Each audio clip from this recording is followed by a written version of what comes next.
नमस्कार। आज की हमारी इस कक्षा में आप सभी प्यारे विद्यार्थियों का हार्दिक अभिनंदन है। आज हम पढ़ने जा रहे हैं हमारी सर्जना पाठ्य पुस्तक का दूसरा अध्याय। इस अध्याय में कवि सूरदास जी के द्वारा रचित भ्रमर गीत रचना के कुछ चयनित पदों को शामिल किया गया है। इसमें कुल 6 पदों को शामिल किया गया है। इन पदों में कवि सूरदास जी ने गोपियों के माध्यम से श्री कृष्ण की भक्ति को श्रेष्ठ बताया है। जब भगवान श्री कृष्ण गोकुल छोड़कर मथुरा चले गए थे तो पीछे से गोपियां श्री कृष्ण से दूर रहकर दुखी रहने लगी थी। तो उनके दुख को दूर करने के लिए, उन्हें सांत्वना देने के लिए भगवान श्री कृष्ण ने अपने मित्र उद्धव को गोपियों के पास मथुरा भेजा।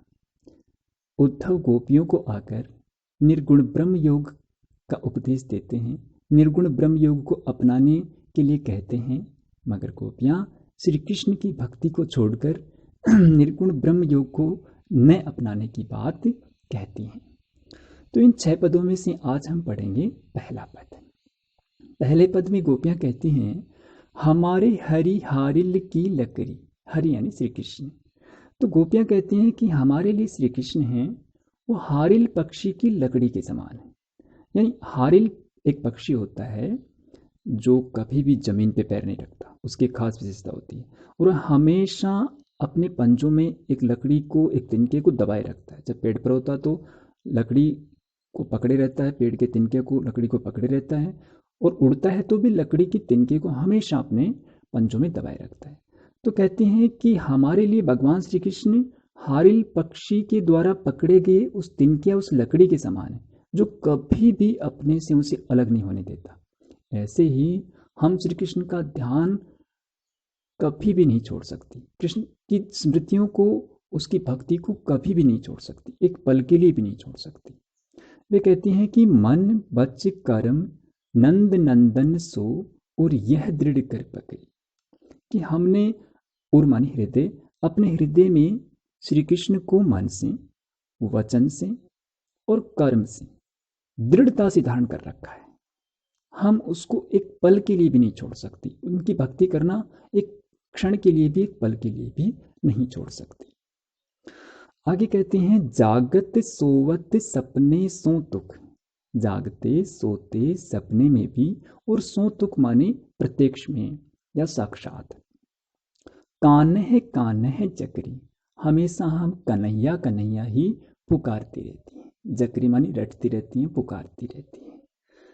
सुनत ही जोग लगत ऐसो अली। अली माने तो भंवरा। तो गोपियां उद्धव से सीधे बात नहीं करती, वहां एक भंवरा मंडरा रहा होता है, तो उस भंवरे को माध्यम बनाकर गोपियां उद्धव से बात करती हैं। इसीलिए इस रचना का नाम भ्रमर गीत पड़ा है। तो वे कहती हैं कि हे उद्धव, सुनत ही जोग लगत ऐसो, कि आपका ये निर्गुण ब्रह्म का योग सुनते ही हमें ऐसा लगता है जो करवी ककड़ी, कि जैसे हमने कोई कड़वी ककड़ी खा ली। जैसे कड़वी ककड़ी खाने से मुंह में कड़वाहट आ जाती है, वैसे ही आपका ये निर्गुण ब्रह्म योग सुनकर हमें अच्छा नहीं लगा। इसे सुनने में हमारी कोई रुचि नहीं है, ये हमारे लिए अरुचिकर है। आगे कहती हैं, सोई व्याधि हमें ले आए देखी सुनी न करी, कि आपका जो निर्गुण ब्रह्म योग है ये तो हमारे लिए उस व्याधि के समान है। व्याधि माने होता है रोग, कष्ट, दुख। तो ये हमारे लिए उस बीमारी के समान है, उस रोग के समान है जो हमने न तो कभी देखी सुनी न करी, न कभी सुनी और न करी न इस बीमारी को हमने कभी भोगा, न हमें ये बीमारी कभी हुई। तो आप अपने इस निर्गुण ब्रह्म योग को हमें मत बताओ, हमें इसको सुनने में कोई दिलचस्पी नहीं है। यह तो सूर तिन्हें ले दीजिए। तो सूरदास जी वर्णन करते हुए लिखते हैं कि हे उद्धव, ये अपना निर्गुण ब्रह्म योग है, ये आप उन्हें ले जाकर दें जिनके मन चक्री, चक्री माने अस्थिरता, कि जिनका मन है वो अस्थिर है, एक जगह टिकता नहीं है, चंचल है, जिन्हें ये पता नहीं है कि उसे क्या करना है, जिनका मन भ्रमित है। हमें तो पता है कि हमें श्री कृष्ण की भक्ति करनी है, तो हमें हमें कोई भ्रम नहीं है। तो जिसको भ्रम है या जो भ्रम में है, जिनका मन अस्थिर है, उन्हें ये उपदेश ले जाकर सुनाओ। हमारे लिए आपका ये निर्गुण ब्रह्म योग का उपदेश किसी काम का नहीं है। तो इस प्रकार गोपियों ने इस पद के माध्यम से अपने श्री कृष्ण की भक्ति को सर्वश्रेष्ठ सिद्ध किया है और उद्धव की निर्गुण ब्रह्म योग को अपने लिए व्यर्थ सिद्ध किया है कि हमारी किसी काम का नहीं है।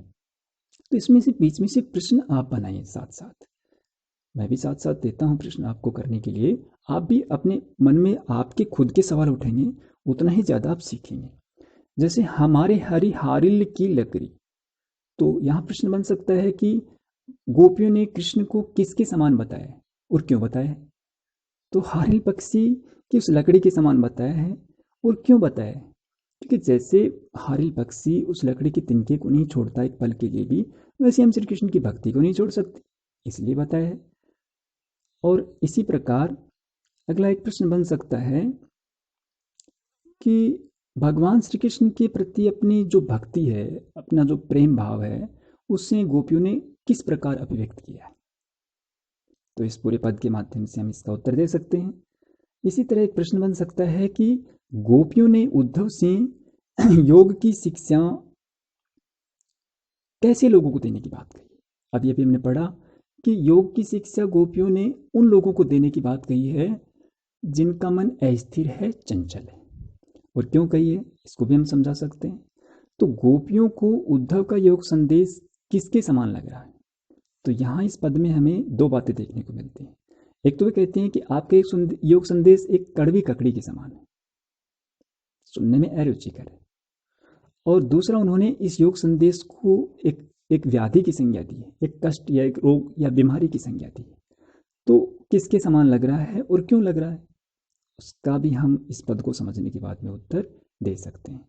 तो इस प्रकार पूरे पद को ध्यान से समझें और एक सवाल अपने मन में पैदा करें, उनके उत्तर देने की कोशिश करें। मतलब आप खुद समझ करके उसको समझाने का प्रयास करेंगे, उतना आपके लिए बेहतर रहेगा। तो आज के लिए बस इतना ही। धन्यवाद।